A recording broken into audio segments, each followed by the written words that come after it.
Good morning students, कैसे हैं बेटा आप लोग। देखिए 5th क्लास, आज हम वीडियो नंबर 11 लेकर के आए हैं। चैप्टर तो आपको पता है कौन सा चल रहा है, 2 चैप्टर चल रहा है। तो इस चैप्टर में वीडियो नंबर 11 में हम एग्जाम्पल्स कर रहे थे, ठीक है। अब जो नेक्स्ट एग्जाम्पल हम करेंगे उनमें हमें देवनागरी डिजिट्स की, हिंदू अरेबिक डिजिट्स की बहुत ही ज़्यादा ज़रूरत पड़ेगी। तो यहाँ पर इसलिए मैंने आपको देवनागरी के अंदर किस तरह से मैथ्स चलती है उसके बारे में यहाँ बता देती हूँ। देखिए 0 तो हम सेम तरीके से लिखते हैं, 0 का मतलब यही रहता है। 1 जो होता है ना, देवनागरी में 1 कैसे लिखा जाता है, इस तरीके से। अगर मैं आपको एक और बार लिख के बताऊँ तो देवनागरी में 1 इस तरह से लिखा जाता है, ठीक है। 2 जो होता है ना देवनागरी में, वो थोड़ा सा ऐसे वाइड करके इस तरह से लिखा जाता है, ठीक है। 3 कैसे लिखते हैं, 3 बनाइए और उसमें नीचे नॉट लगा दीजिए, तो 3 इस तरीके से बनता है। 4 कैसे बनता है, ऐसे बनता है। और 5 जो होता है ना, वो 4 जैसा बनता है, जैसे हम 4 में बनाते हैं ऐसा यहाँ पर ये 5 होता है, तो कंफ्यूज नहीं होना, ये 5 है। 6 कैसे बनता है, इस तरीके से, ये आपका 7 हो गया, ठीक है। ये 8 बनता है इस तरीके से, 6 की तरह 8 बनता है। 9 ऐसे बनता है, और 10 कैसे बनता है, 1 और 0, यानी कि इस तरीके से आपका 10 बनता है। तो सबसे पहले जो आपका यहाँ पर काम है वो क्या है कि नंबर लिखिए, और देवनागरी में एटलीस्ट आप कितनी बार इन्हें लिखेंगे, 10 टाइम्स। 10 टाइम्स आपको क्या करना है, ये आपको देवनागरी लिपि के अंदर लिखना है, क्लियर। जिससे आपको देवनागरी लिपि के जो नंबर्स हैं वो अच्छी तरह से लर्न यहाँ पर हो जाएंगे। इसके बाद आप क्या करेंगे, बुक के एग्ज़ाम्पल पर आएंगे। जो एग्ज़ाम्पल नंबर हमारा 13 था कि आपको यहाँ पर देखिए सब्ट्रैक्ट और ऐड और सब्ट्रैक्ट दिए हुए हैं। 3 ऐड है और 3 सब्ट्रैक्ट है। फिर आपको आंसर्स भी जो है ना नीचे यहाँ पर दिए हुए हैं इनके, ठीक है। तो ये आपको करना है, इनमें से एक एक मैं आपको करके बताती हूँ, बाकी आप खुद करेंगे, बुक में फिल करना है और CW में भी आपको यहाँ पर लिखना रहेगा, ठीक है।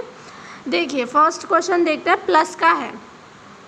सबसे पहले जो आपको अगर प्रॉब्लम आए ना बेटा, तो आपको क्या करना है, जो नंबर है आपको अभी तुरंत याद नहीं है, तो इन नंबर के साथ में इसका असली नंबर जो हिंदू नंबर होता है वो लिख लीजिए।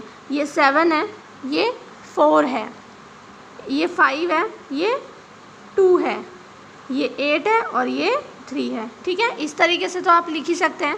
तो आप इनको रहने दीजिए और पहले आप इनको ऐड कर लीजिए, जो नंबर आपने लिखे। 7 और 4 आप ऐड करिए, 11 आएगा। 11 का आप 1 लिखेंगे और 1 क्या होगा, कैरी पे होगा, ठीक है। 5 और 2 7, 7 और 1 कैरी, कितना हो गया, 8 हो गया। फिर आपने 8 लिख दिया यहाँ पर, और इसी तरह से 8 और 3 कितना हो गए, 11 लिख दिया आपने। आप सिंपल इसी तरह से लिख दीजिए।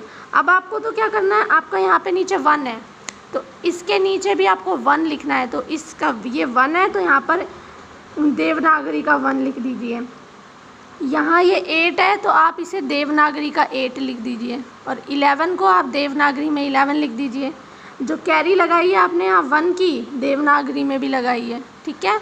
और उसके बाद आप क्या कीजिए, जो आपने मैथ में लिखा था ना, गणित के नंबर लिखे थे, इन्हें आप मिटा दीजिए, रफ कर दीजिए। तो आपका सिर्फ देवनागरी लिपि वाला आंसर रह जाएगा और आपको कोई तकलीफ भी नहीं होगी करने में, क्लियर है। इस तरीके से आपको ये करने हैं। तो आप कोशिश कीजिए सेकंड और थर्ड खुद करने की।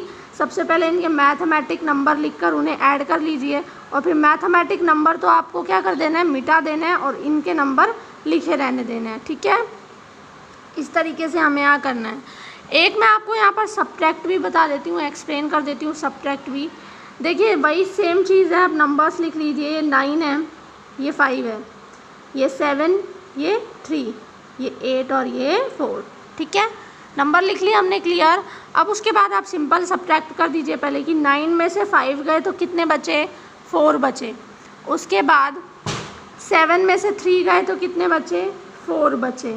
और 8 में से 4 गए तो भी कितने बचे, 4 बचे। तो अब आपको क्या करना है, 4 लिखिए, इस तरह से लिखना है देवनागरी में 4, यहाँ भी 4, यहाँ भी 4। तो ये आंसर आ गया आपका 444। और अब आप इस मैथमेटिक्स को मिटा दीजिए यहाँ से, है ना, तो सिंपल नंबर रह जाएंगे इस तरीके के। मैथ अब जब मिटा देंगे तो कैसा रह जाएगा, देवनागरी में पूरा का पूरा क्वेश्चन रह जाएगा, ठीक है। तो यहाँ पे आप ये कोशिश करेंगे CW के अंदर 5th और 6th जो इसका क्वेश्चन है वो आप खुद करें, बुक में भी फिल कीजिए बेटा, और उसके साथ साथ आप CW नोटबुक के अंदर भी कीजिए, ठीक है। बार बार प्रैक्टिस कीजिए देवनागरी की। आप जितनी बार 1 to 10 देवनागरी के अंदर लिखेंगे आपको दिमाग में बैठ जाएगा देवनागरी की जो काउंटिंग है वो। और अगर आपको देवनागरी की काउंटिंग आ गई देन आपको ये क्वेश्चंस में कोई रोक ही नहीं पाएगा, क्योंकि प्लस और माइनस ही तो करने हैं। आगे जाके इसके क्वेश्चंस भी आएंगे आपकी एक्सरसाइज में भी, तो आपको देवनागरी अच्छी तरह से लर्न होनी चाहिए, क्योंकि देवनागरी अगर आपको याद हो गई तो इन क्वेश्चंस का कोई डिफ़िकल्टनेस जो है, डिफ़िकल्टीज़ जो लेवल है इसका वो ख़त्म हो जाएगा। आपको ऐड और सब्ट्रैक्ट आते ही हैं, सिंपल उन्हीं की तरह करना है, बस आपको देवनागरी डिजिट्स में कंफ्यूज यहाँ पर नहीं होना है। क्लियर बेटा? तो अपना वर्क कीजिए, सेफ रहिए। Thank you.